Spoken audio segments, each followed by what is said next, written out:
Hello and good morning, and welcome to the second edition of ET Legal IP and Innovation Conclave 2025.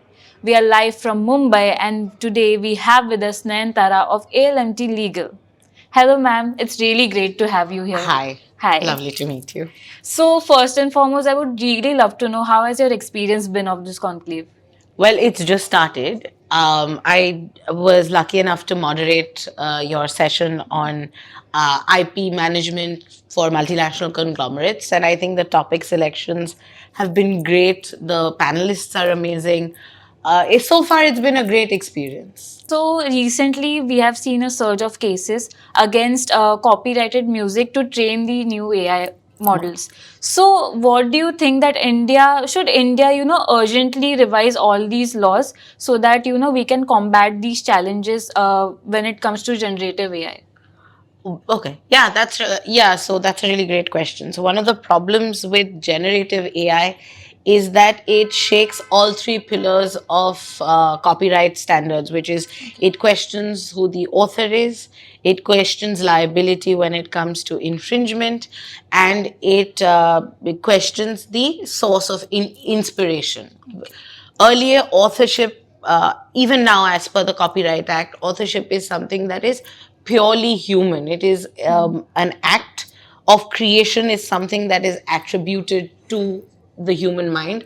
And AI and generative AI has not really been taken into consideration. I mean, it is a hugely debated and very hotly debated point in amongst the IP community. The issues, one of the things that has happened is, see, our laws are very late to catch up to technology, and that is bound to happen because laws are not created specifically for the majority. It is created to protect the minority. So in this case, it is created to protect human creativity, human creation. Again, I lay emphasis on the word human.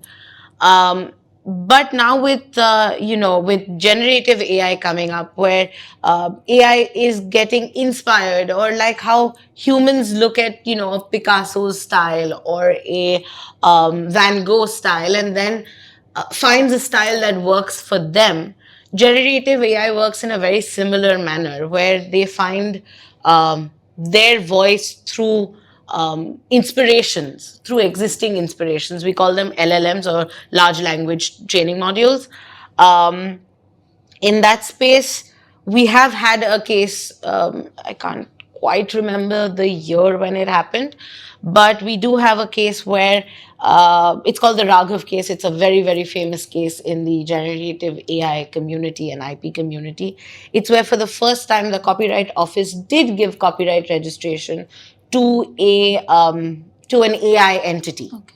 Initially, it was for a sunset painting. I mean, of course, it raises the question of, is the creativity of the AI that is being protected, or is it the human who gave the prompt to create such an image that is the creativity that needs to be protected?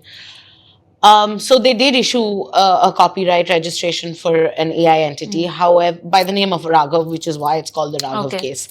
But later on, they then rescinded the registration and issued a new one in the name of both the AI and the human, or the creator of the AI. As of right now, the law stands at a space where, irrespective of whether it's generative AI that has created the content, it is the person who is giving the prompt, or it is the creator of that AI model that will have rights to the content created by this AI. We can only see, like I said, technology is, increasing at the speed of thought. It's not even at the speed of light anymore. So yeah, I think in the near future, we will have to reevaluate our understanding of creativity, our understanding of authorship, to account for AI and non-human intelligence, if I could say. Okay, that was a really well explained answer for me and our Thank you. audiences as well. I'm pretty Thank sure. you. Thank you so much, ma'am, Thank you for so being much. here. It was Thank lovely you for talking having to me. you. Yes. Thank you.